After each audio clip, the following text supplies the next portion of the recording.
Hey guys, tonight we're diving into the glowing ruins of a civilization that may or may not have existed. A place where the walls shimmer like moonlight, the air hums with invisible power, and even the sidewalks seem smarter than you. Welcome to Atlantis, a city so legendary even Plato had to clear his throat before writing about it. And listen, I'm just going to warn you now. If you accidentally walk barefoot through one of their levitation corridors or lean too close to a mind-reading crystal, you probably won't survive this. So before you get comfortable, take a moment to like the video and subscribe. But only if you genuinely enjoy what I do here. And hey, while you're at it, drop your location and local time in the comments. I want to see how far Atlantis is spreading tonight. Now, dim the lights, maybe turn on a fan for that soft background hum, and let's ease into tonight's journey together.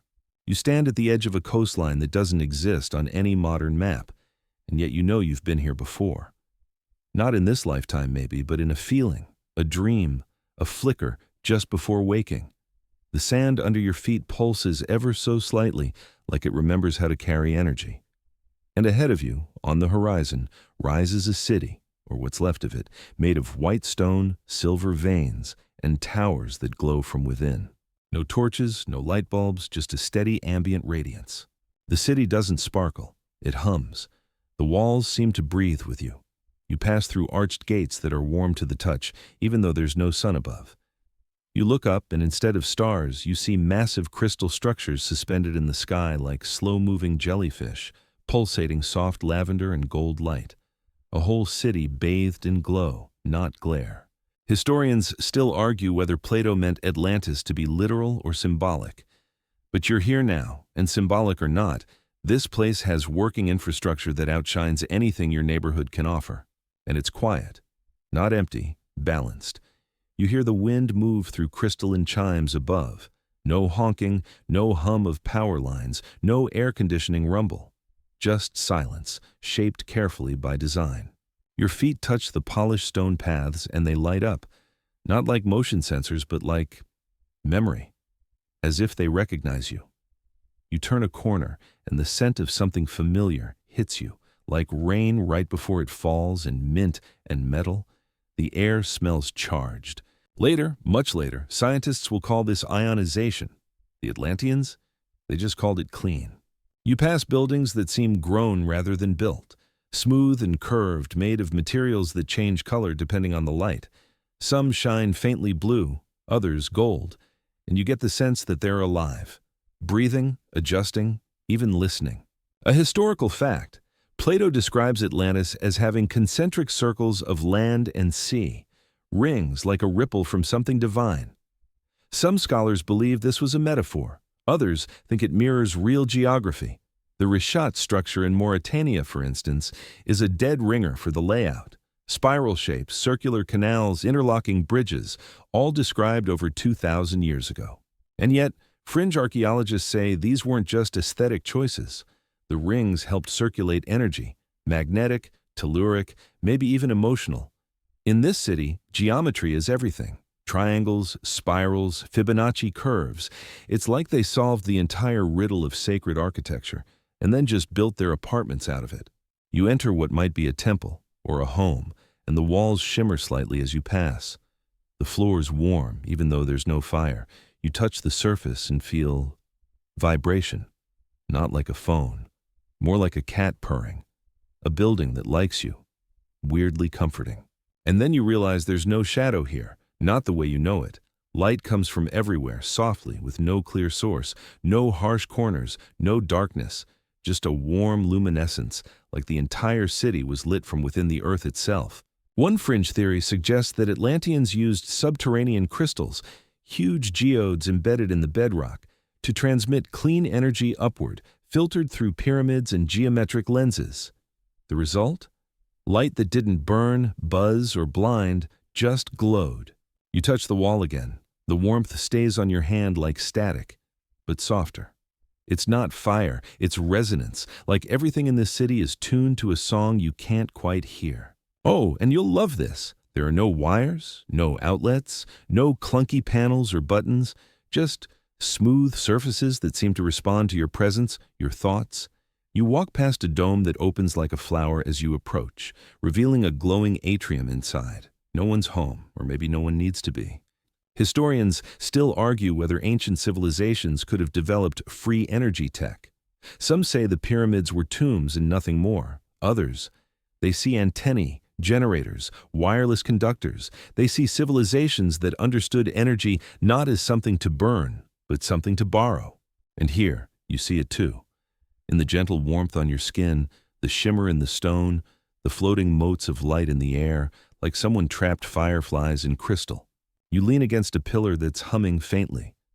Somewhere, you imagine, a vast network of crystalline cores buzzes underground like a sleeping dragon, warm, pulsing, ancient. You are not a visitor here, not really. You are a reminder, a ripple in the same spiral, and the city glows as if it remembers you too. You walk deeper into the city and suddenly realize the walls are listening. Not in a paranoid, the AI is watching kind of way, more like they're aware, observing, resonating with your mood like they're adjusting to your presence. You pause beside a tall obelisk carved from flawless milky quartz, and it pulses. Once, then again, slowly, in rhythm with your breath. And that's when you feel it, a low, soft tone at the back of your skull. It's not music. It's not even sound. It's more like a thought that isn't yours, gentle, curious, echoing in a voice that feels like your own, but older, quieter. You're not alone. You're connected. Welcome to the domain of the Tuaoi stone, or as some call it, the Firestone. This wasn't just the crown jewel of Atlantean tech. It was their heart, their pulse, their invisible sun. Roughly the size of a small building, said to be suspended above the city center in a great crystalline dome, the Tuaoi stone didn't just power Atlantis, it tuned the entire civilization into harmony. The idea, according to fringe mystics and sleep-deprived channelers, was simple. The stone was alive, not like a pet, not even like an AI, more like a consciousness, one that responded to intention, emotion, even vibration of thought. You wouldn't push a button to use it. You'd tune in, focus, align your own frequency, your mood, clarity, breath, and the crystal would respond accordingly. Need light? Think light. Need warmth? Feel warmth. Need emotional clarity after that awkward dinner party last night? Sit in the presence of the stone and let it resonate your mess into order. Historians still argue whether Plato's mention of orichalcum, the mysterious metal said to coat Atlantis' temple walls, referred to some rare copper-gold alloy or something more exotic. Fringe researchers believe orichalcum was part of what housed or amplified the Tuaoi's energy, like a tuning fork in metal form. You lean closer to the memory of that massive stone, your thoughts brushing against its edge. It doesn't talk in words, more like impressions. You feel heat in your palms like you're holding sunlight without the burn. Then, an image. A soft blue shape spiraling inward. A map? A code? Or maybe just an invitation. Here's the weirdest part. The Tuaoi wasn't static. It changed color, shape, and function based on how many people were tuned into it. Like it had mood swings, but in a helpful, cosmic kind of way. Need to heal the sick? The crystal would glow emerald and sing in low frequencies that massaged pain into relief. Need to calm civic tensions? The stone would shift to violet and emit patterns that literally harmonized collective thought. Need to supercharge a levitating ship for your daily sky commute? Golden bands of light would appear, tuning the atmosphere around it to reduce gravity. The Tuaoi stone was not subtle. You're starting to get the impression that this wasn't just energy tech. It was spiritual tech, like someone figured out how to plug the soul directly into a power grid. And before you even ask, yes, of course it eventually backfired. But we'll get to that. Some fringe accounts, we're talking deep esoteric rabbit hole here, suggest that the stone was extraterrestrial in origin. That it came from a civilization older than Earth, gifted or discovered long before Atlantis rose. Others believe it was earthborn, but grown, not made, a natural crystalline life form awakened by early humans who knew how to listen. One quirky theory. The stone was aware of timelines, meaning it could see ripples in future events and even pulse warnings through dreams or energetic nudges. You ever have déjà vu so strong it stops you in your tracks? That's what the Atlanteans might have felt every day, except it wasn't just déjà vu. It was guidance. You turn another corner in this glowing city and find a smaller crystal in a pedestal. It hums just like the big one, only softer. A home unit, like a twilight. You sit, close your eyes, try to breathe in sync with it. The air thickens, not in a heavy way, but charged like the moment before lightning. Your thoughts slow. You feel a sudden clarity you didn't expect. That nagging worry, muted. That looping thought, unwound. The crystal does not erase your problems. It realigns you with the you that can solve them. Historians still argue whether ancient people really worked with energy in this way. There are tantalizing hints. Egyptian hieroglyphs depicting rods, ankhs, and light bulb-like objects. Vedic texts that describe spiritual tools called yantras and lingams, attuned to sound and light. In the Andes, legends of the golden disc that healed and taught without words. But here in Atlantis, it's all very real, very present, and also very fragile. Because the Twawi stone didn't run on coal or copper or cute glowing insects. It ran on consciousness, which means that when people fell out of alignment, when ego, control, and fear took over, the stone started to warp. Its songs became distorted, its harmonics frayed, and what once sang healing into the world began to tremble, then crack. But that's a story for later. For now, you sit in a city that glows without flame, a room that hears without ears, a crystal that heals without touch. And you wonder, not just how it worked, but why we ever let it go. You're walking now, or more accurately, gliding. Your feet still touch the ground, technically, but the stone paths beneath you feel like they've got opinions. It's not gravity doing the heavy lifting anymore. You're being gently nudged forward like a sushi plate on a conveyor belt made by someone who really gets ergonomics. Then you turn a corner and stop. Hovering, yes, hovering, above an open plaza is what looks like a chair, not just any chair.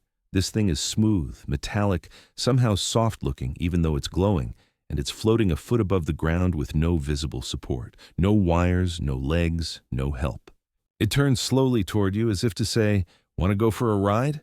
Welcome to the part of Atlantean tech that doesn't just glow. It defies gravity. This is their version of transportation, mobility, and yes, leisure. And it's about to make your Uber look like a donkey cart. One mainstream historical fact that seems boring at first, but suddenly becomes important. Several ancient structures around the world, like the 800-ton stones of Baalbek or the tightly fitted blocks of Sacsayhuaman in Peru, were somehow transported and placed without modern machinery. Historians still argue whether this was the result of genius engineering, lost tools, or, according to one brave archaeologist, a level of cooperation we may never see again. Translation: we have no idea, but here in Atlantis, the answer might have been a lot more floaty. Fringe researchers talk about sonic levitation, the idea that using certain sound frequencies, you can cancel out gravitational pull. There are Tibetan monks said to move stones with trumpets. Old Vedic texts hint at flying machines, vimanas, that hum with mantras rather than fuel. And here, in this glowing plaza, you're beginning to understand how. The chair waits patiently as you approach. You hesitate, obviously. But when you sit, oh wow. First of all, it molds to your body like it was expecting you. Secondly, the air pressure changes, the sound dims. And then, with all the effort of a sigh, you rise, slowly, smoothly, without fanfare.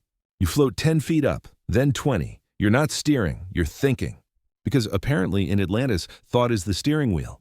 This is mind-responsive tech, and it's all the rage here. Not just flying chairs. The entire transportation system runs on your intention. Want to go to the Library of Crystal Scrolls? Think about it. Want to swing by your favorite tea dome near the edge of the Western Garden Ring? Just feel the direction and boom, you're there, cradled gently in your anti-gravity bucket seat. And it's not just about getting from A to B. Atlanteans believed in resonant architecture, meaning the layout of the city was designed so that motion always felt effortless. Some bridges curved in spirals not because it looked cool, though it really did, but because the spiral helped amplify the natural magnetic flow underneath. You pass a glowing temple where the steps shift themselves for an elderly visitor, aligning just so for a smoother climb. Meanwhile, 3 floating sky barges glide by, stacked with translucent crates that hum softly, probably filled with mine crystals or ancient snacks. Hard to tell.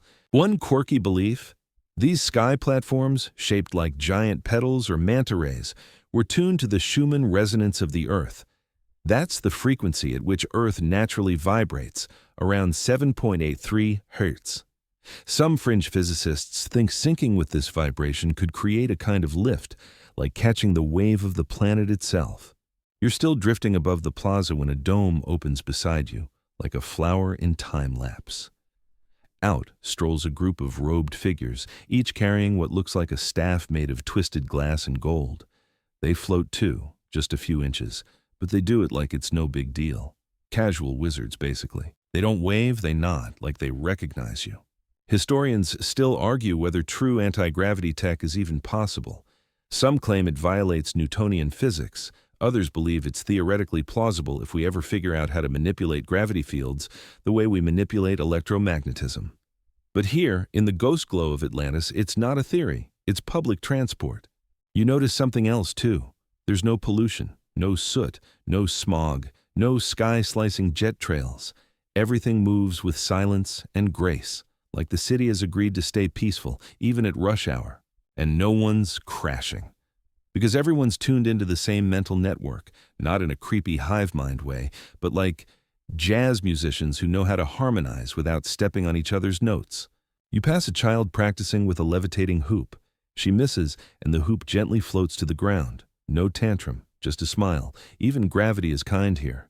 One legend says the Atlanteans eventually tried to weaponize this tech, to lift entire platforms and cities into the air, maybe even into orbit.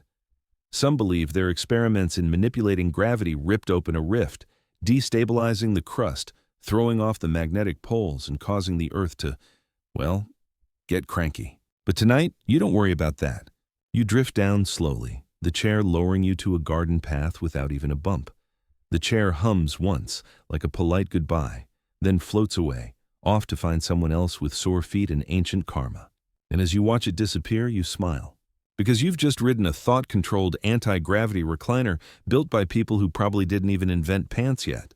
And somehow, they still feel ahead of us. You wander through a corridor made of violet stone that shimmers like dragonfly wings. And suddenly, a voice. But no one's there. It's not in your ear, it's not even in your head. It's just present, like a thought that wasn't yours. Like an answer to a question you hadn't asked yet. Clear, warm, and weirdly specific. Yes, the West Garden is still open. You stop. You look around. No speakers, no screens, just a smooth wall of glowing mineral. You say nothing. But the voice comes again, same tone, different words. You're hungry, try the luminous fig, good for grounding. Okay, now it's weird, helpful, yes, but weird. Welcome to Atlantean communication, where you can talk to someone a continent away and you don't need a phone, or Wi-Fi, or vocal cords technically. What you've just stumbled into is a vibrational relay chamber, a room designed to amplify and transmit focused thought across vast distances. And not just physical space, time too, if you're into the fringe stuff. One solid historical fact. Some ancient cultures, like the Egyptians and Dogon, built resonant stone chambers with speaking tubes or echo tunnels that could carry sound unnaturally far.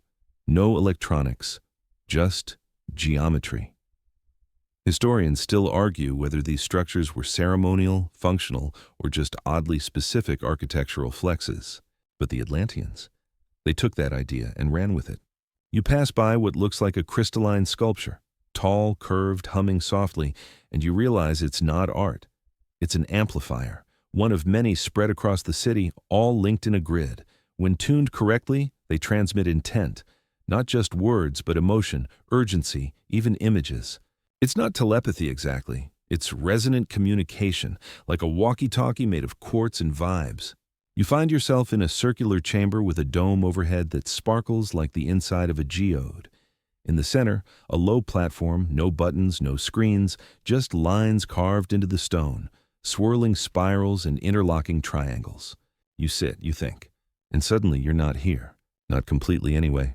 Your awareness stretches across rings of land and water, across towers and trees, and locks onto another mind. You don't see a face. You just know they're there. And you exchange a thought, not a sentence. More like a packet of meaning wrapped in emotion and memory. One quirky belief: Atlanteans didn't just communicate with each other. They could also connect to plants, animals, even environments. The same way you might tap a smartphone, they would ping a grove of trees to check its mood, or ask a mountain if its magnetic flow was stable that day. It sounds absurd until you remember that scientists today are exploring whether mushrooms have communication networks, that trees signal distress to each other, that animals detect earthquakes hours before humans do. So maybe it's not absurd, maybe it's just forgotten. You leave the dome and walk through a hallway with shimmering glyphs on the wall. As you pass, they light up, and you know what they mean, even though you don't read the language. It's not English, it's not sound, it's frequency-based memory. Another Atlantean trick: embedding communication not in words but in vibrational codes. This tech wasn't just about talking, it was about alignment. If you weren't emotionally clear, if your thoughts were jumbled, the system wouldn't even work, which, honestly, is kind of genius. Imagine a group chat that automatically muted you if you were being dramatic. Bliss. Historians still argue whether ancient myths of talking gods, sky voices, or sudden dreams sent by spirits were just metaphor, or echoes of real tech. The Oracle of Delphi was said to speak messages in trance. The Mayans believed in sky tongues, and early Christian mystics described knowing without hearing. Sound familiar? The Atlanteans, meanwhile, just called it tuning in. You pass a group of people standing in a circle, eyes closed, hands at their sides. They're thinking together, not speaking, not gesturing, just gently sharing intention. You can feel the room shift, not dramatically, just like a room where everyone finally agrees on what to order for dinner. Peaceful, warm, unified. There are no alerts, no buzzing phones, no accidental LOL texts in the middle of a serious moment. Just clarity. The kind of clarity you only get when words aren't in the way. One fringe theory? Atlanteans used this tech to coordinate massive building projects, rituals, even emergency response, all without speech. A single unified mind with individual thoughts still intact, kind of like a jazz band, but psychic. And now the downside. Because of course there's a downside. When a city communicates this way, thought becomes power. And when thoughts get messy, when fear spreads or mistrust builds, the network goes from peaceful to parasitic. That same clarity turns into echo chambers, emotional noise, psychic static. They say that near the end, the Atlantean grid started echoing distorted signals, amplified fear loops, emotional contagion, even hallucinations broadcast citywide, like a group text gone horribly, cosmically wrong. But that's not tonight. Tonight, you're in a city that hears you. And for once, you don't need to speak to be understood. You arrive in what looks like a garden, except the plants here don't just grow, they respond. Vines curl slightly toward your footsteps. Leaves shimmer in hues you've never seen before. Iridescent blues, almost holographic, shifting gently as if aware of your gaze. And the buildings? They're not stone or metal. They're alive. You walk up to a low domed structure that seems to breathe with the wind. Its walls look like woven bark and crystalline glass, spiraling upward like the shell of a snail if snails had an architect. When you place your hand against the side, it pulses warm, then opens a doorway that wasn't there a moment ago. This is organic architecture, not built, grown. One mainstream fact to keep in your back pocket. Indigenous peoples across the world have used sound and plant consciousness in ritual for thousands of years, singing to crops, chanting over seeds. Some modern studies that even show that certain frequencies stimulate plant growth. Historians still argue whether ancient civilizations knew this scientifically or just stumbled into good vibes. The Atlanteans, they designed with it. Every structure here, every wall, dome, bridge, and stair was seeded, sung into existence, and tended like a garden. You didn't hire a construction crew. You harmonized with the land and asked it to collaborate. Sounds wild, but you're literally standing in a house with leaves that deflect wind and roots that cool the floor. One fringe theory. Atlanteans used harmonic blueprints, visual maps created by sound waves, to instruct living matter how to form. The process is called cymatics today, where grains of sand arrange into sacred geometry under specific tones.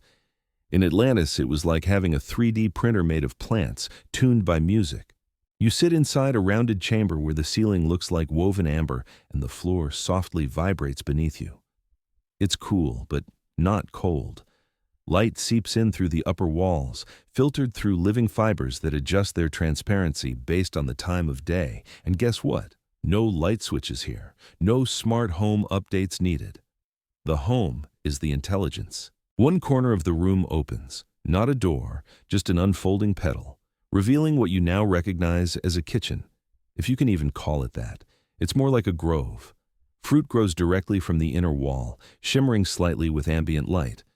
You pluck one. It's warm, sweet, and somehow calming, like biting into a sunbeam. Turns out, they didn't do a lot of cooking in the fire and steel sense. Instead, they cultivated sentient plants, food that knew when to ripen, how to adapt to your body, even how to detox certain emotions. You remember how in modern times, some people talk to their houseplants? In Atlantis, the plants talk back. Well, not in words, but in feeling, in color, in subtle shifts of scent and temperature. There's this quirky theory among New Age botanists that Atlantean architects were also empaths, trained to perceive plant consciousness like a language. A good builder wasn't someone with tools. It was someone who could ask a seed what kind of shape it wanted to become. Seriously. You walk out to a garden balcony and notice spiraling vines forming a canopy over your head, shifting slowly to block the harsher rays of the sun. Below, crystal-lined pools swirl with mineral-rich water, self-filtering with the help of microscopic bioluminescent organisms, basically natural plumbing upgraded by cosmic eco-genius. And here's the kicker. This isn't some niche eco-dome. It's how everyone lives here. The elite didn't hoard nature for themselves. The entire city, from humble dwellings to towering crystal libraries, was integrated into the earth like an extension of her own skin. Historians still argue whether we've ever seen true examples of this kind of living in known history. Some point to Angkor Wat with its water temple ecosystem, others to the Nazca aquifers. But nowhere has such fully symbiotic design been confirmed. In Atlantis, it's just Tuesday. And it wasn't just about living in harmony with nature. It was also protective. When storms came, rare but dramatic, the buildings would hunker down. Leaves stiffened, walls thickened, energy redistributed. You know, like a plant adjusting to cold weather. Except this plant was your house. One myth says the Grand Temple of Atlantis, the one built around the Tuaoi stone, was itself a living entity. It grew, changed shape based on the seasons, and even responded emotionally to the collective energy of the population. When the people were in harmony, the temple would emit golden light for miles. When things started to fracture, the light dimmed, turned red, or vanished entirely. Imagine that. A building that could warn you of your own moral decay. And yet, as the city grew more complex, as ambition crept in, some say the organic tech began to strain. People started asking for structures that didn't fit with the old frequencies. Buildings built for dominance, not harmony. Plants forced into shapes that weren't healthy. Architecture that responded to fear, not balance. You run your hand across a spiraling pillar of polished bark.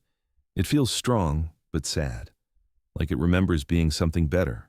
Tonight, though, the city still breathes. The wind moves gently through the canopy. Crystals glow faintly underfoot. And your home? It listens. It adjusts. It waits. Because in Atlantis, nothing is dead matter. Everything's alive, including you. You wake, or maybe you were never fully asleep, to the feeling of maps unfurling beneath your skin. You're in a chamber now, round and dimly lit, walls pulsing with slow-moving light like a glowing tide. On a platform in front of you, a wide, flat slab of crystal spins lazily in the air. It's displaying something, a projection, a hologram, a living memory. You lean in. It's Earth, but not the one you know. No borders, no cities, just soft green landmasses, vast oceans, and a pattern of coastlines that looks wrong or right, depending on who you ask. The map flickers and rotates. You recognize Africa, kind of, but the north looks wetter, more lush. South America is shifted slightly east, and a strange land bridge connects what's now the Caribbean with a wide chunk of ocean where nothing should be. Then the image zooms down to the bottom of the globe, and there it is. A landmass under Antarctica, free of ice, edged with rivers, green with life. And all you can think is, someone mapped this before humans even had boats. Let's start with a mainstream historical fact. The Piri Reis map, drawn in 1513 by an Ottoman admiral, shows part of South America and, controversially, the Antarctic coast before it was officially discovered.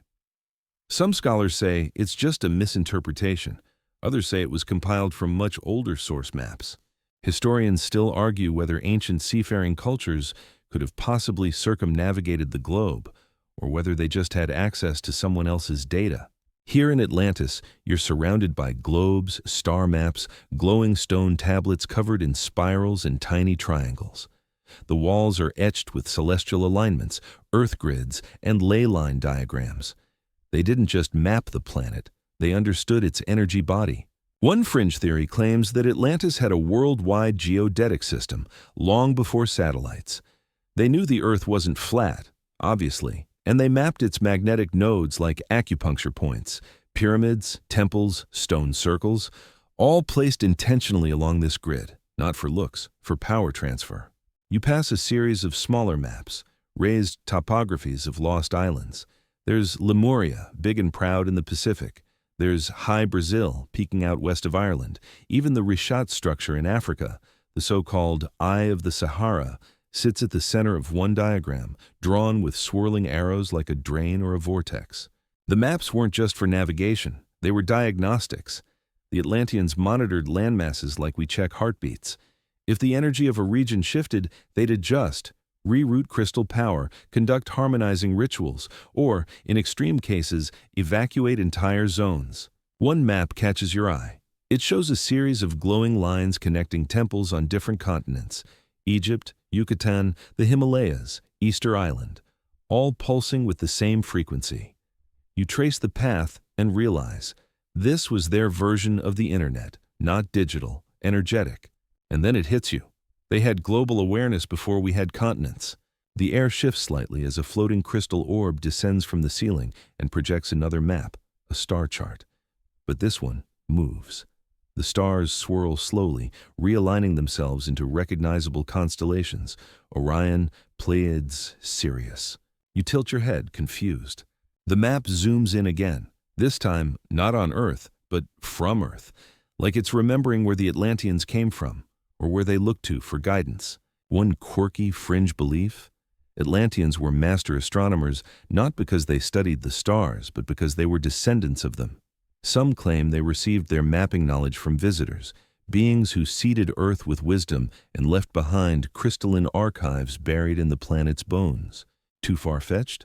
Maybe, but here you are staring at a map that shows the Earth as it looked before the last ice age, and possibly even before humans, as we understand them, showed up. You reach out, your hand passes through the projection, and a rush of information floods your body. Not words, coordinates, emotions tied to places, longing, joy, danger. You feel the magnetic pulse of old cities under ocean floors, the ache of temples lost beneath volcanic ash, the distant hum of something that still waits in the Amazon jungle. Historians still argue whether early humans even had the cognitive tools to conceptualize global geography. Most say no. But how then do ancient maps keep showing places no one should have known?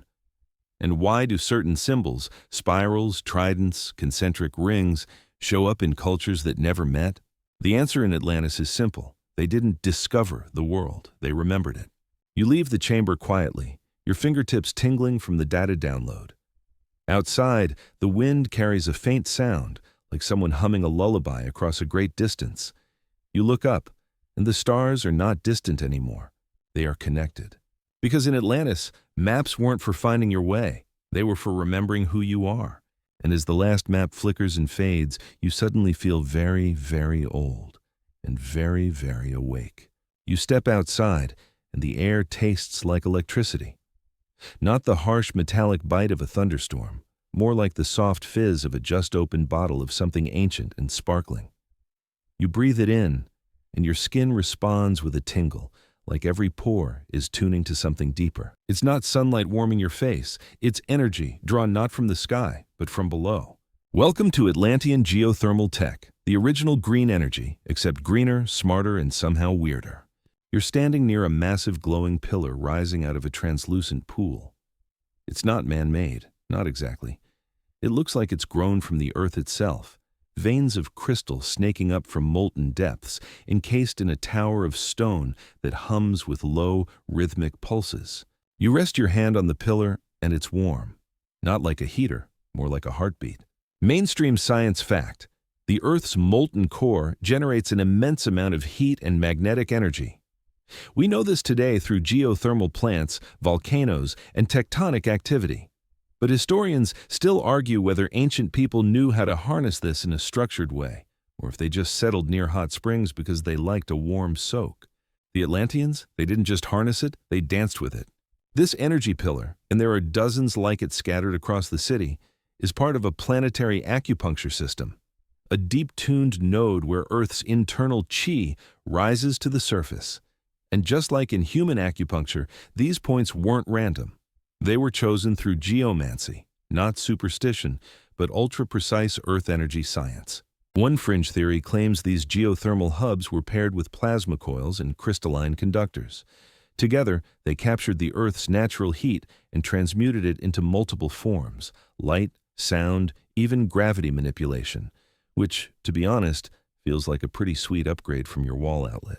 You walk through a corridor where the walls emit a soft amber glow. No torches, no wires, just heat-conductive minerals, tuned to distribute warmth based on ambient need. It's like central heating, but the building does it intuitively. And get this, the entire city is zoned around temperature harmonics. In colder sectors, geothermal pipes run beneath the walkways, keeping the streets warm without visible steam. In warmer zones, the stone itself seems to breathe out coolness, thanks to underground vents that regulate airflow like giant natural lungs. One room you pass is filled with plants glowing in hues of violet and indigo. Turns out, they're not just pretty, they're bioreactive light absorbers, drawing from the geothermal field to glow at night, keep pests away, and balance the air's ionization levels. So yeah, Atlantean mood lighting, straight from the planet's core. You pause near what looks like a fountain, except it's not water, it's glowing plasma. Gentle arcs of light bend like willow branches, drifting lazily through the air before returning to a crystalline well. You reach out, and one arc grazes your skin like silk. No burn, just a jolt of clarity. This is plasma luminescence, a term modern science still grapples with, but in Atlantis, it was old news. The idea was simple. If you could tap into geothermal pressure and combine it with atmospheric resonance, you could create visible energy. No smoke, no flame, just liquid light. One quirky belief? The Atlanteans treated their energy grid like an ecosystem. If one node started pulling too much from the Earth, the city would adjust, rerouting, rebalancing, even initiating meditative recalibration ceremonies to restore flow. You know, just in case your house started glowing a little too red one day. You head into what looks like a public bath, except it's more like a harmonic spa. Pools of mineral-rich water are divided by temperature, color, and sound. People soak in silence, surrounded by soft tones played through vibrating crystals embedded in the walls. The heat is not just physical, it's restorative, like soaking in the memory of peace.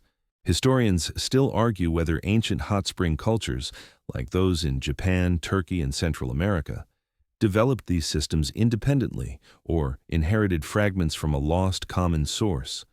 The Atlantean system, though, leaves little doubt. This wasn't about comfort, it was about spiritual hygiene. Because when your energy grid runs on harmony, you better make sure you're in tune too. As the sun sets, though honestly, in this city, it's hard to tell what's sun and what's ambient earthlight, the walkways begin to glow faintly beneath your feet. They light your path just enough to keep you grounded, not to overwhelm, just to remind you, the Earth is alive, and she's carrying you. One last glance at the energy pillar, and you notice it's glowing a deeper hue now, more indigo than amber. Someone, somewhere in the city, must have adjusted the grid, maybe to prepare for sleep, maybe to encourage dreaming. Or maybe because the city knows you're starting to remember. Not just where you are, but what it feels like to live in sync. You're not sick exactly, but something in your chest feels tangled, like a shoelace knotted too tight, some ancient ache that even modern medicine would probably shrug at and hand you a vitamin. Here in Atlantis, though, you don't get pills, you get frequency. You're escorted silently to a chamber that hums like a cathedral built by singing bowls. The door opens without touch, and the room welcomes you, not like a machine, but like a mother who knows you've been carrying too much. The air is warm, thick with scent, not perfume, but notes of sage, citrus, and something metallic that tastes like memory. The walls glow in soft spirals, colors that shift as you breathe. You lie on a platform suspended above the floor, and it begins to resonate, not from below, but from within you. This is no doctor's office. This is Atlantean healing. One mainstream fact worth noting: sound therapy is a real field. Studies show certain frequencies reduce anxiety, inflammation, even pain. Tibetan singing bowls, binaural beats, Mozart for migraines. You've probably tried some version of it during finals week. Historians still argue whether ancient temples were designed with acoustics in mind, or if it's just a lucky coincidence that some Egyptian tombs echo at brainwave frequencies. The Atlanteans didn't guess, they calibrated. You're surrounded by suspended crystals, each one rotating slowly on invisible axes. They emit tones, some low and rumbly, others so high they're more sensation than sound. You feel them in your bones, in your stomach, behind your eyes. This isn't just a spa day, this is a full-body frequency tune-up. One crystal above your head glows gold, another near your feet pulses green. The room adjusts its pitch to your mood. A technician, or maybe a priest, approaches, not with tools, but with a gentle hand placed on your solar plexus. No words, just alignment. One fringe theory says Atlanteans could see disease as distortions in your aura.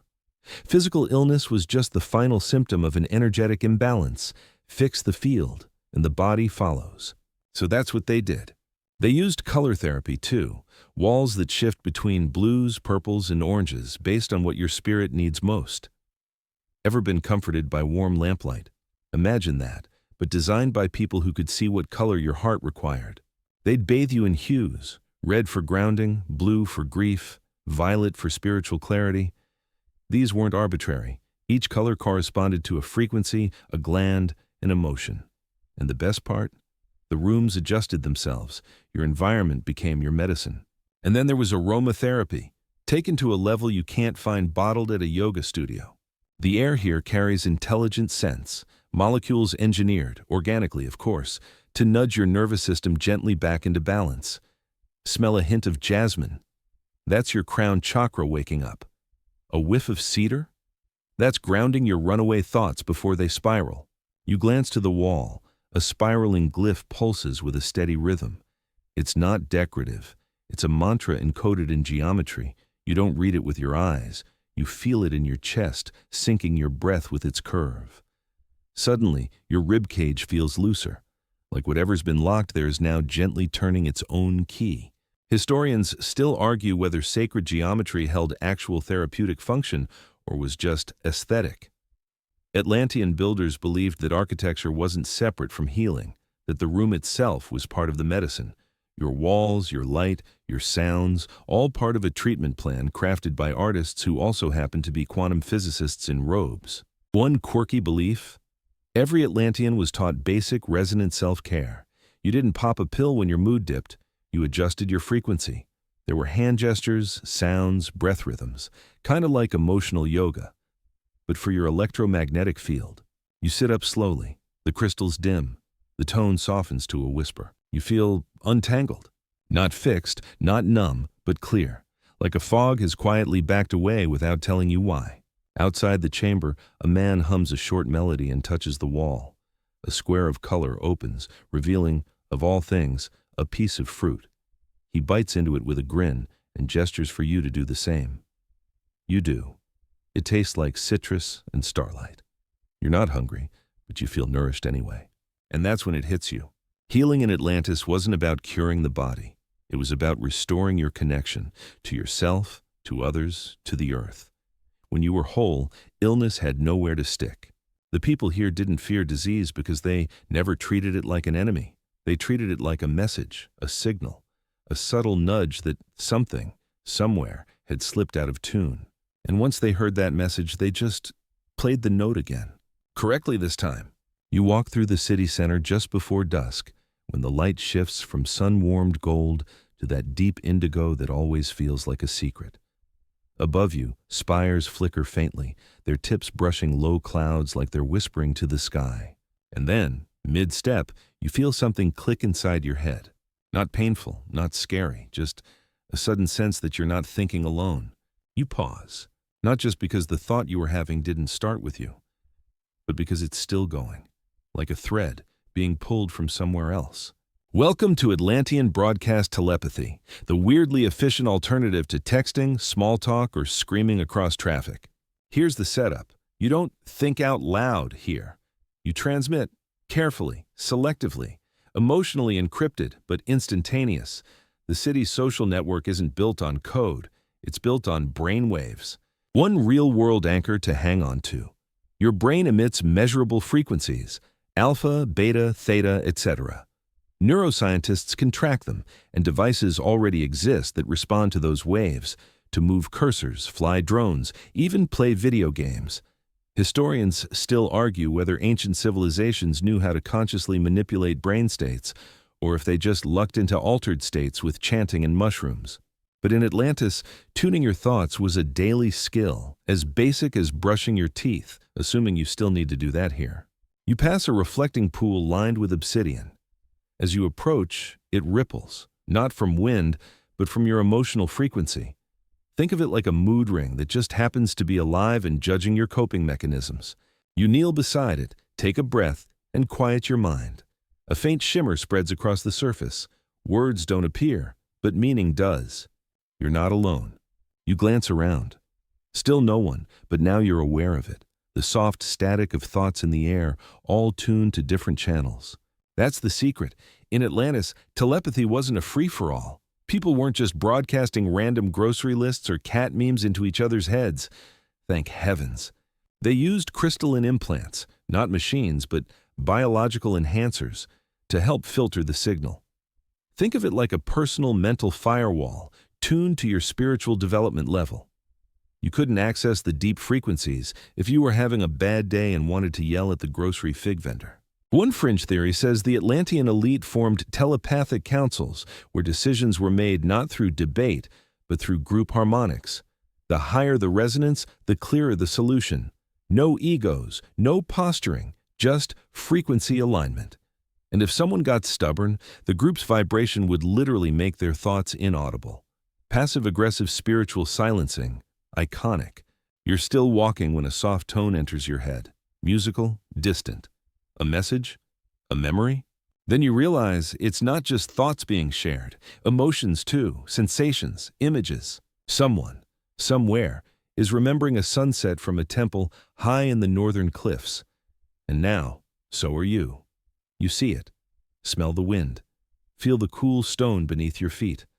All in an instant. No phone, no text, no awkward overshare. Just a quiet offering from one consciousness to another.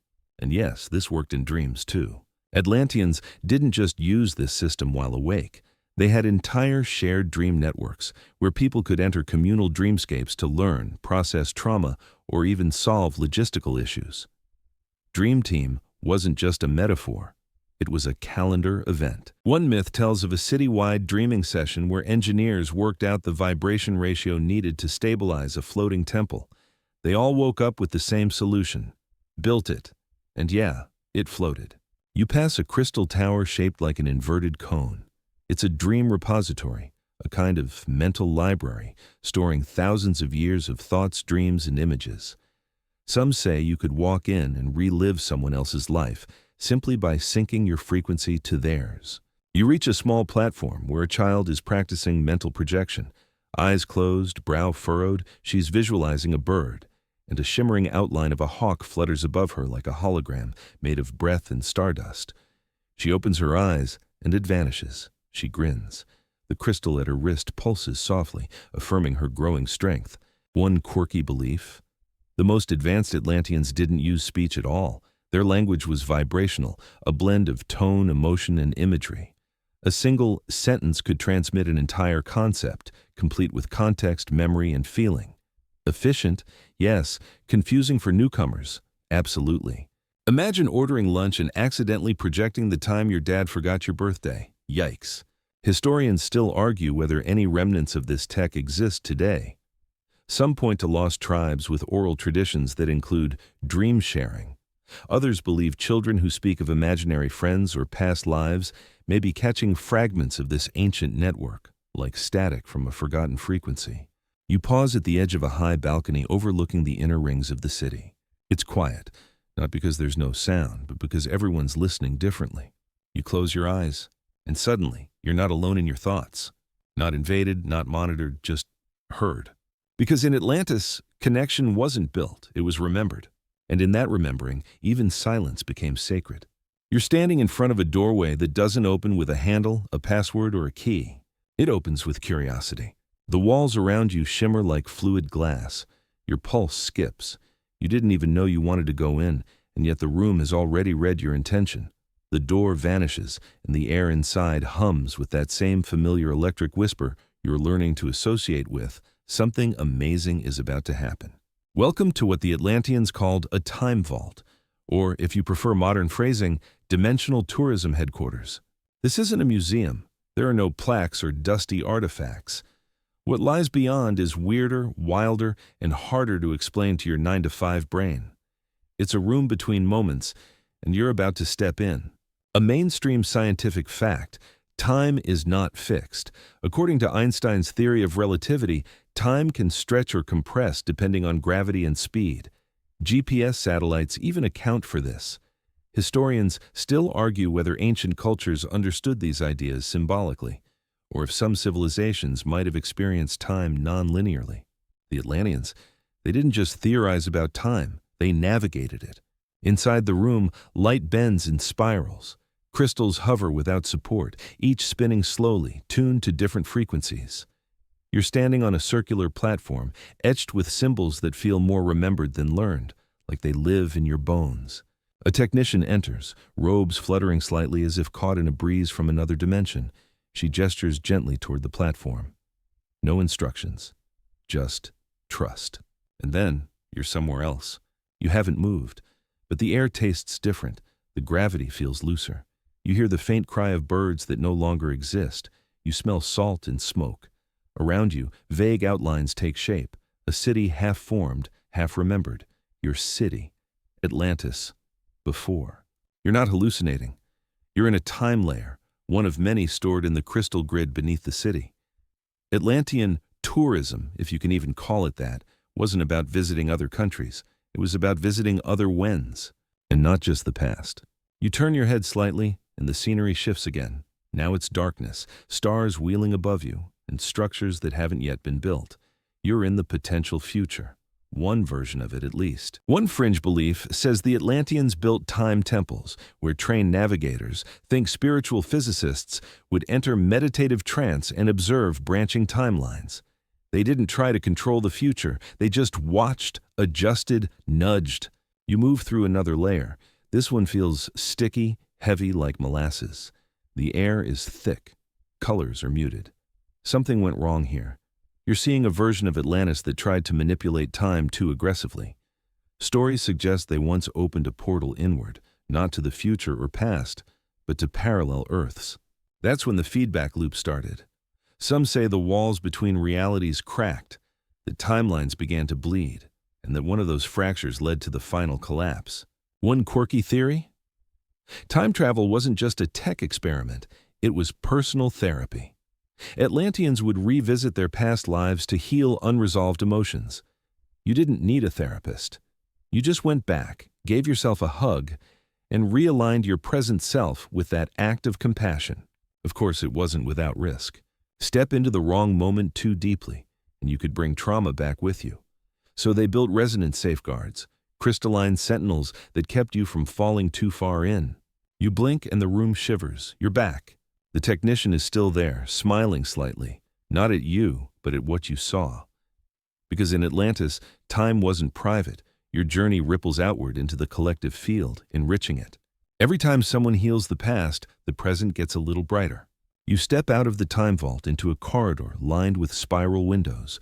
Through them, you glimpse not views, but moments.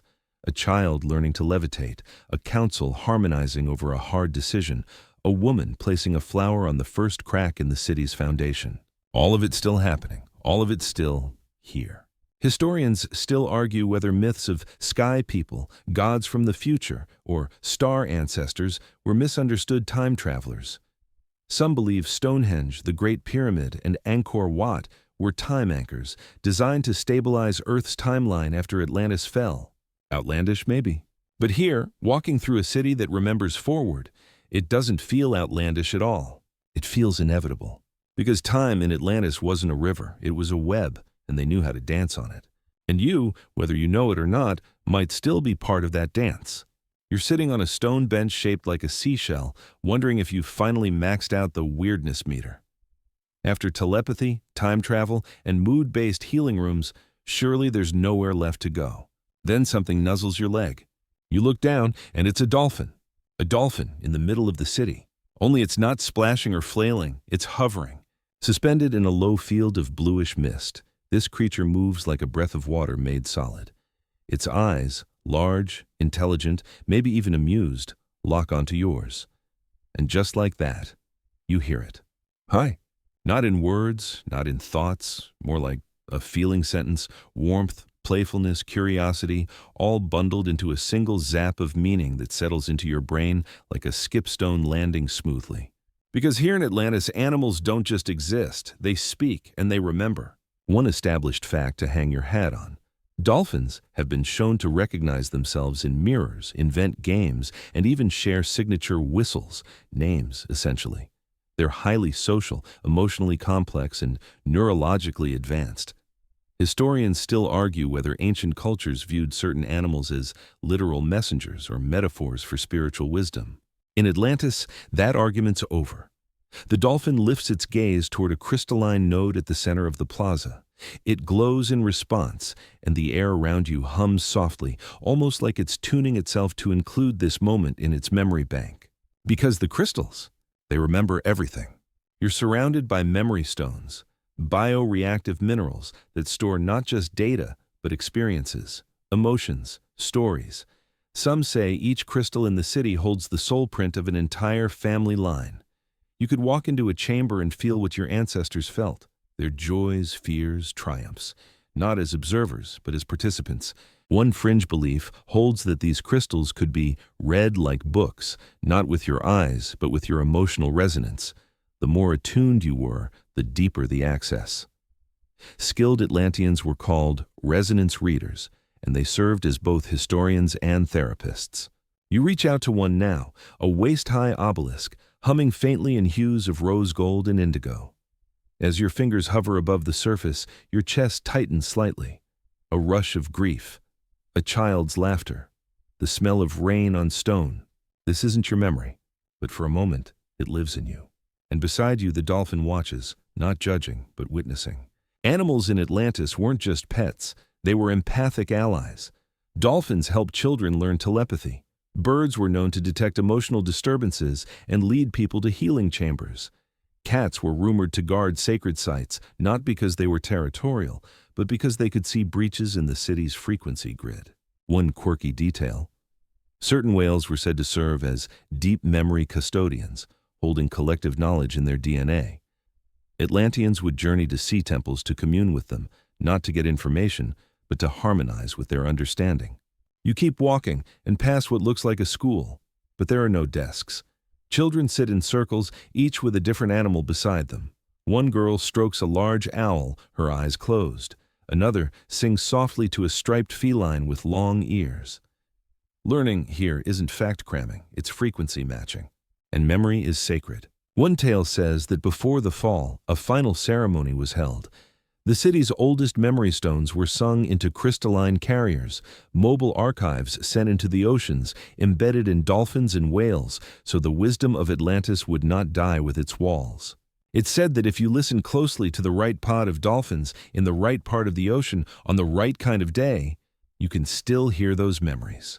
Historians still argue whether legends of singing whales, oracle birds, or sacred fish in indigenous cultures might be distant echoes of Atlantean partnerships, mythologized over millennia. Some think those animals carry more than instincts. Maybe fragments. You sit at the edge of a shallow pool, trailing your fingers through the cool water. A soft splash. The dolphin's back.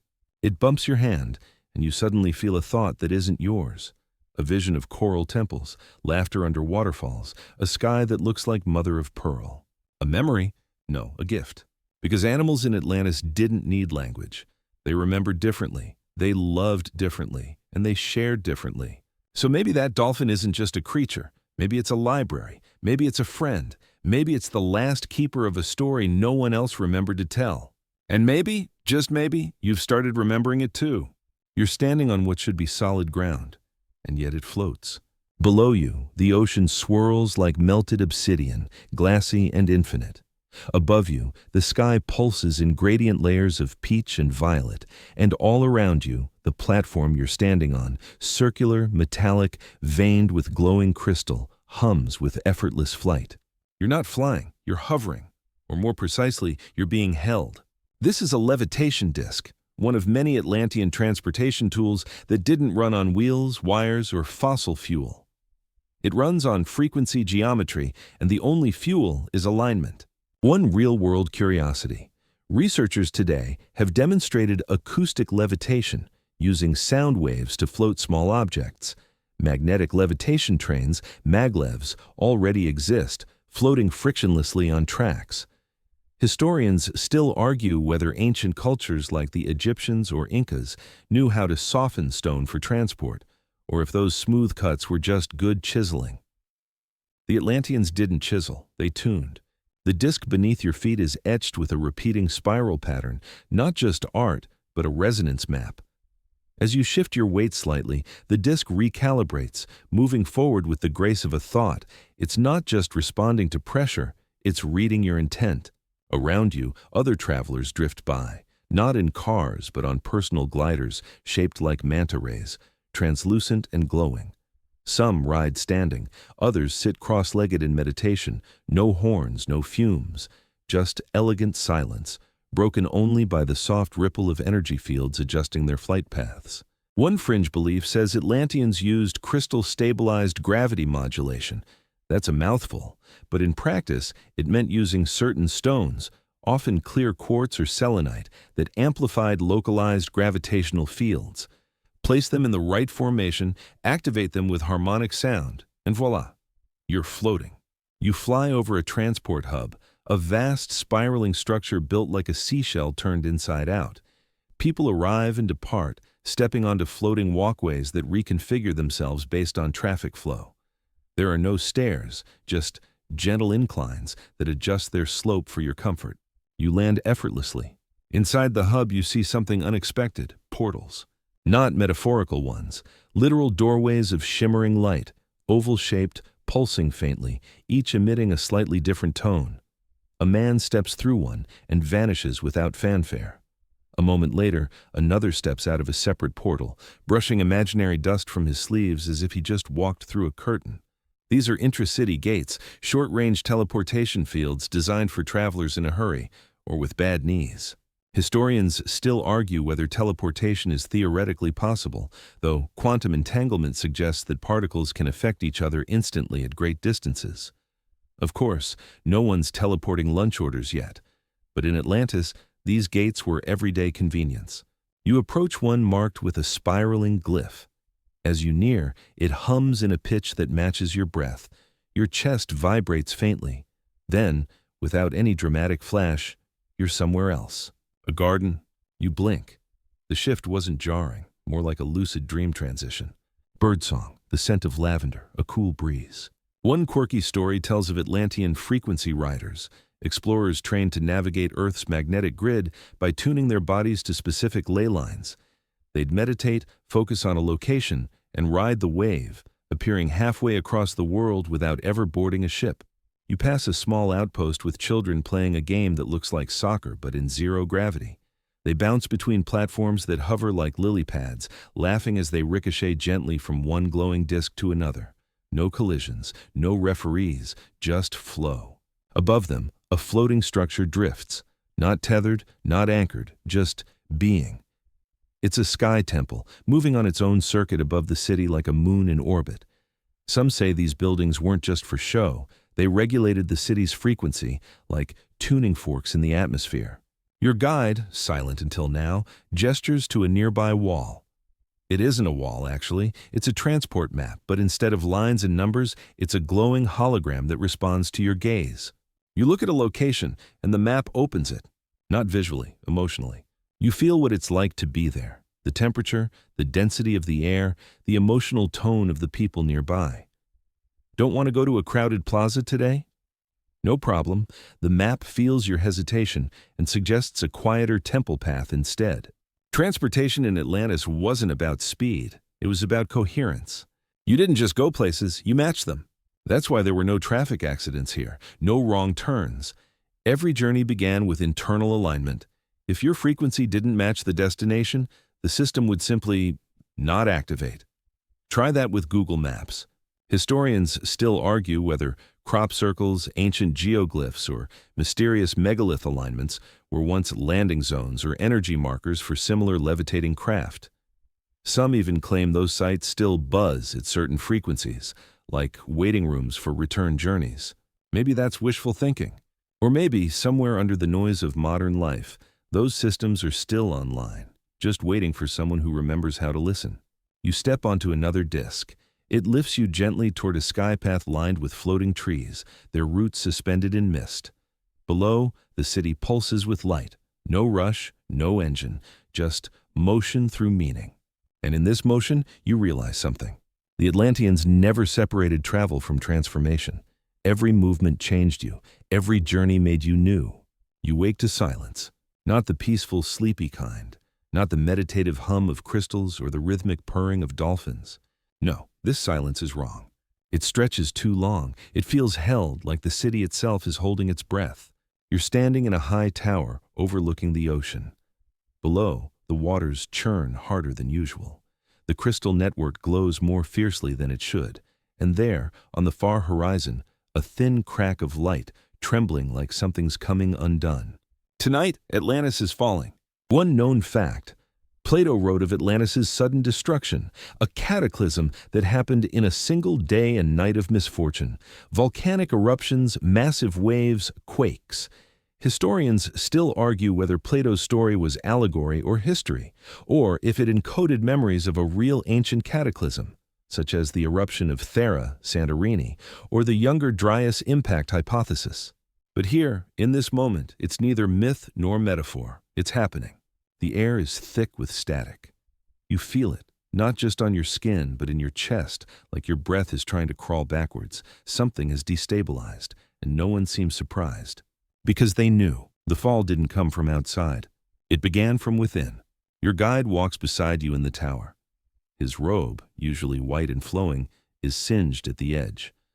Not from fire, but from crystal feedback. Too much energy, too many conflicting frequencies. The grid is overloaded. It started small, like most collapses do. A tuning error. A push for more power from the Tuaoi stone, that legendary crystal you first met back in Section 2. Atlantean scientists wanted to extend the city's frequency field further, maybe even off-world. Expand consciousness, pull in more data. But the crystal wasn't just a tool. It was alive. And one night, it began to resist. Some fringe beliefs say the crystal wasn't resisting, it was warning. That it sensed the misalignment in the people, the greed growing beneath the harmony, the ego blooming in the name of evolution. Instead of listening, they recalibrated, pushed harder, split the frequency into mirrored channels to avoid conflict. It worked, until it didn't. You descend the tower, the ground below trembling slightly with each step. Lights flicker, not out of failure, but confusion. The grid is trying to self-correct, but the people are no longer in resonance. That's the real story, isn't it? The technology was never the problem. You walk through the city square where once floating transport disks now spin out of control, colliding softly in the air. Not explosions, just silent entropy. Grace unraveling, balance tipping. You pass a memory crystal. It flickers, flashes you an image of children in a garden, then blinks out like a dying star. Another? A healing chamber now locked, its tone too distorted to welcome anyone inside. You hear a voice, not in your ears, but in your spine. It whispers, "Back up the records, preserve what you can, scatter the seeds." In a subterranean vault, scribes scramble to encode stories into light, compressing language into glyph seeds. Not words, but frequencies that can be carried, hidden inside symbols, temples, even songs. One quirky legend says this is how Sanskrit, Hebrew, and ancient Mayan glyphs were born, as compressed Atlantean code, symbols that would activate someday when humanity remembered how to feel the sound again. You see a council gathered at the heart of the crystal chamber, not arguing, harmonizing. Their last act is not resistance, it's transmission. They send the full resonance pattern of Atlantis into the grid, hoping some fragment will survive. Maybe in dolphins, maybe in dreams, maybe in a child's instinctive drawing of a spiral. And then, light. Every crystal in the city pulses once in perfect unison, like a heartbeat, like a goodbye. And the silence returns. Historians still argue whether the flood myths that span cultures, from Mesopotamia to Mesoamerica, stem from the same memory. They marvel at how so many civilizations speak of a shining city swallowed by water, of stars falling, of knowledge lost. They wonder, if Atlantis was real, why didn't anyone save it? But they did try. They tried everything. But technology can't save a soul that's out of tune. And even the most perfect frequency can't hold a city that no longer remembers how to listen. There's no sound, not the crack of thunder, not the roar of waves, just the echo of something sacred breaking. You stand in the ruins, or perhaps what's left before the ruins become ruins. The structures haven't crumbled yet. The towers still rise. The energy fields still shimmer faintly. But something deeper has gone silent, like the soul of the city has exhaled its final breath and chosen stillness. The water creeps up the streets now, not in a chaotic flood, but like a creeping memory reclaiming its truth. You walk. Not because you know where to go, but because movement feels like reverence. The air tastes like salt and static. A faint vibration hums beneath your feet, like the planet itself is mourning. Then, from a shattered archway, you see them, the preservers. That's not their name.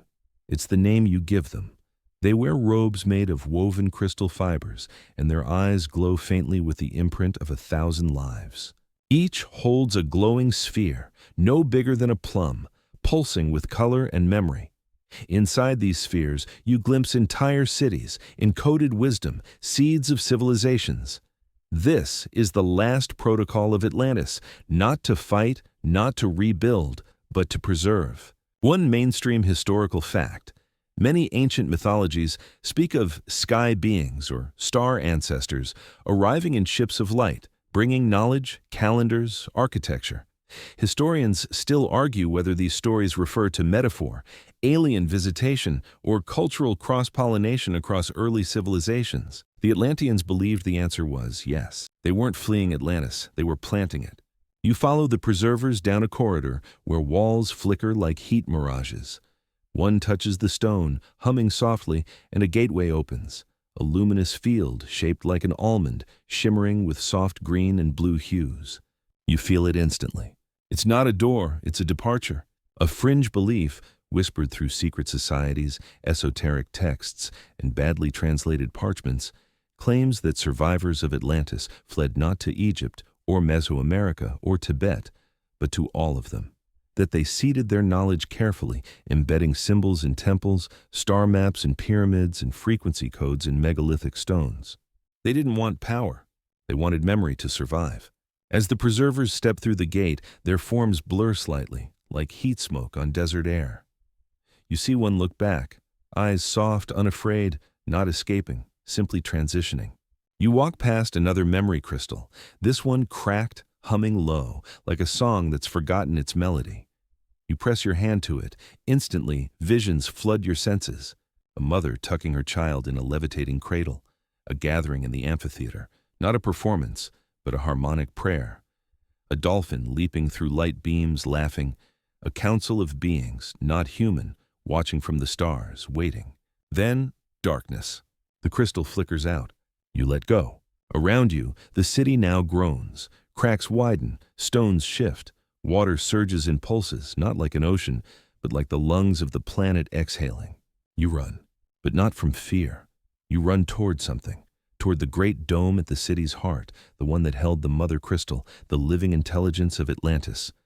Its glow is dim now, no longer blinding. A heartbeat slowed. Inside, a single figure kneels before the crystal. She sings. It's not a song you know. It's a resonance, a lullaby, not of sorrow, but of release.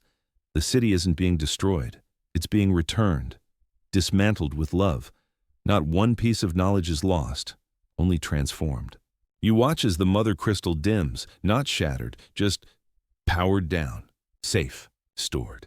Historians still argue whether ancient knowledge was ever truly lost or simply encrypted. Maybe what we call mystery schools, temples, dream rituals, even music, maybe they're all fragments, echoes from this moment, softly whispering through time. You turn. There, on the far hill, just above the rising waters, you see one last arc, a vessel shaped like a teardrop, made of light and stone. A group climbs aboard, no chaos, no rush, just a gentle goodbye. You walk to the shoreline. The city is almost gone now, and yet in the stillness something remains. A tone, a hum, a memory. Atlantis doesn't scream as it falls, it sings. And beneath that song, in your chest, you carry something with you. Not knowledge, not tools. A frequency. Something ancient, something alive, something waiting to be remembered. You sit on the last dry stone in the highest garden. The city is vanishing, not with a crash, but like fog lifting in reverse. What remains now is water and silence and sky. And you. Not the same you who stepped onto that levitation disc, or who whispered to dolphins, or who brushed your hand across the memory of children singing under golden trees. This version of you knows that knowledge can't be hoarded, that wisdom, when held too tightly, becomes static, and that even perfection, if kept, becomes poison. One final truth. The story of Atlantis has always been about the fall, but maybe we misunderstood it. Maybe it was never about punishment. Maybe it was a choice, to dissolve with dignity rather than rot with pride. Maybe Atlantis wasn't destroyed. Maybe Atlantis let go. You lie back in the grass, now wet with sea mist, and close your eyes. Overhead, the stars begin to shimmer, but not as you remember them. They move, shift, realign. The constellations change shape. They're no longer just stars, they're maps, markers, coordinates for what was once hidden, for what now begins again. Somewhere, on some coastline not yet swallowed, a child is drawing spirals in the sand. Somewhere, a singer hits a note that resonates deep in a cave wall. Somewhere, a dreamer sees the dome again and doesn't know why she wakes up crying. Historians still argue whether those are dreams or fragments of a collective memory, whether the truth of Atlantis lies in archaeology or psychology or the whisper between heartbeats. You know now, it's all of them. The preservers are gone, the crystals submerged, the sky temples silent. But you are still here, and more importantly, so is the tone. It lives in your bones now. It echoes in your breath. And though the world outside forgets, scrolls past, scoffs, names it myth, something inside you remembers. You rise, water up to your knees now. A voice, faint but clear, hums behind your ribs. When the time is right, the city will sing again. And just like that, the stars pulse once more. And so, you walk, not away, not back, but forward, into the waves, into the mist, into the memory. Because the story of Atlantis is not finished, it's just waiting for its next dreamer. So now you're drifting. The waters are soft, the night sky stretches overhead, ink blue and brushed with faint silver. No more towers, no more crystals, just the hum of something ancient settling gently inside your chest like a breath you forgot you'd been holding. You're warm, not in body but in memory. The images blur now, the dolphins gaze, the floating gardens, the fireless fall. They fade, not because they are lost, but because they have served their purpose. Atlantis didn't teach you answers. It taught you resonance. You feel it in the rhythm of your breath, in the weightless stillness behind your eyes, in the tingling hush of your skin against the cool air. The knowledge you gathered, it's not slipping away. It's dissolving into you, like mist returning to water. Let the images settle. Let the echoes hum low. There's nothing to figure out, no ending to chase, no puzzle to solve. Atlantis wasn't meant to be solved, it was meant to be felt. Like a dream you half remember that still leaves your pillow warm. You're safe now. The water has risen. The world has shifted. But your breath is steady. Your heart is quiet. And somewhere, deep below the ocean's surface, the crystalline memory of a golden city sleeps, not lost, but waiting. Waiting for a tone, waiting for a voice. Waiting for you? So close your eyes, sink gently, and carry this light into your dreams. Because now you know, Atlantis was never just a city. It was a part of you that never stopped singing.